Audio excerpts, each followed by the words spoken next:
Well, the Supreme Court decision was very important because it struck down all of Trump's Liberation Day tariffs and many other tariffs that he announced after that, based on a statute called the International Emergency Economic Powers Act.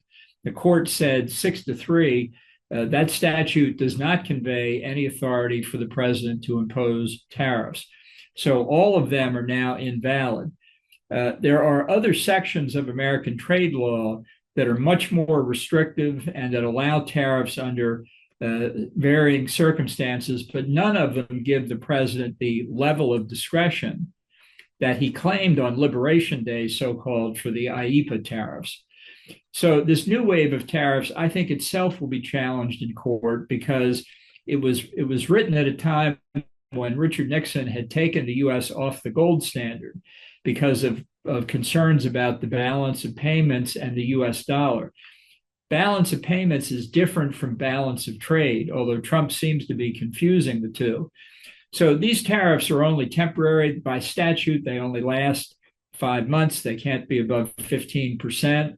And as I say, I think they're going to be challenged and maybe vulnerable in court too. The fact is that the other authorities Trump has, although they do permit some tariffing, are much less sweeping than the authority he claimed that's now been declared invalid. Absolutely, sir. If we now move to the Iran part, the US and Iran are holding indirect nuclear talks while American forces build up in the region. So, how do you see this going ahead, sir?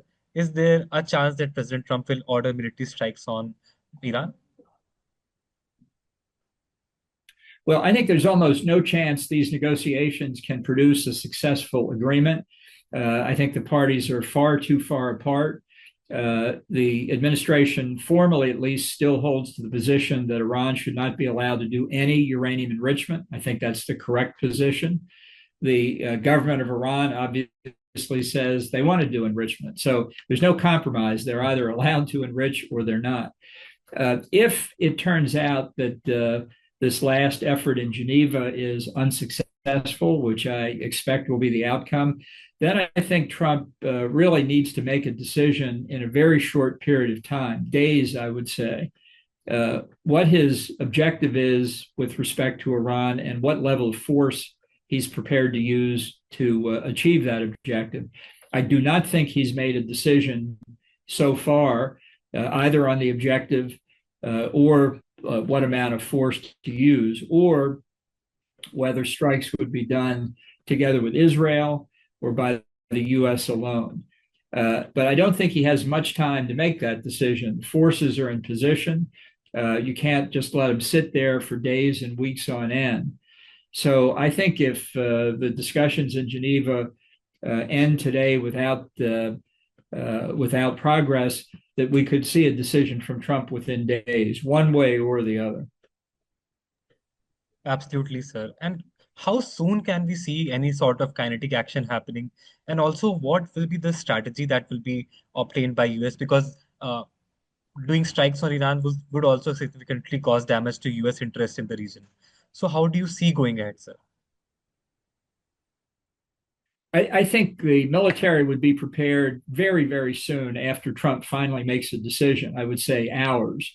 And so it could come very quickly.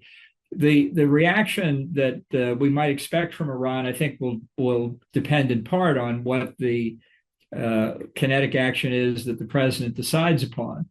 But to be clear, because of the Hamas attack on Israel on October 23rd, in October 7th, 2023, Iran's capabilities have been very badly damaged. Its terrorist proxy groups, the Hamas, the Houthis, Hezbollah, the Shia militia in Iraq are badly degraded.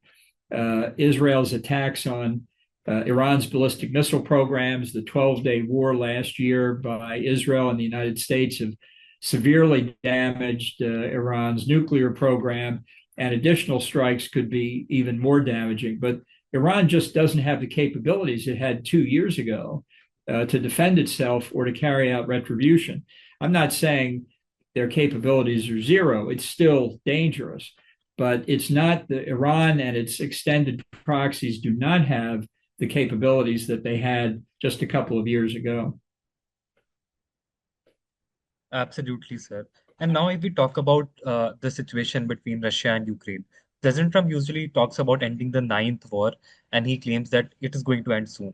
While Russia recently launched a major aerial attack in Ukraine, even as the diplomatic talks continue. So, how do you see this going ahead, sir? Is there any chance of coming to a conclusion in this diplomatic conversation? Well, I don't see the chance for much progress because I think the parties, Ukraine and Russia, remain very far apart on key issues, both the question of whether Ukraine should surrender more territory to Russia, even though Russia has failed to conquer it militarily, and really what exactly are going to be the security guarantees and the concrete manifestations of the security guarantees for Ukraine going forward. I think in Ukraine, they're very conscious that the Russian invasion is not limited. If you go back 20 years, Vladimir Putin and others have been saying that they want to recreate the Russian Empire, basically. And there is no Russian Empire without all of Ukraine. So I think the government in Ukraine is very worried and legitimately that even if you could find a formula that the parties could agree on for a ceasefire, that would simply be a break in the action. And as Russia waited 8 years after the 2014 military action before they launched the second invasion, it's just a question of time before Russia launches the third invasion. So there's a lot more at stake here than simply finding a temporary ceasefire. Certainly, sir. Just one last question. If I come up talk about India and the United States, they have finally reached a framework for a trade deal. How do you see this proceeding ahead, sir? What is your analysis of the terms that are mentioned in the initial framework around the trade deal between India and US? Well, I think with the elimination of the IEPA tariffs, we're now in a much more reasonable position.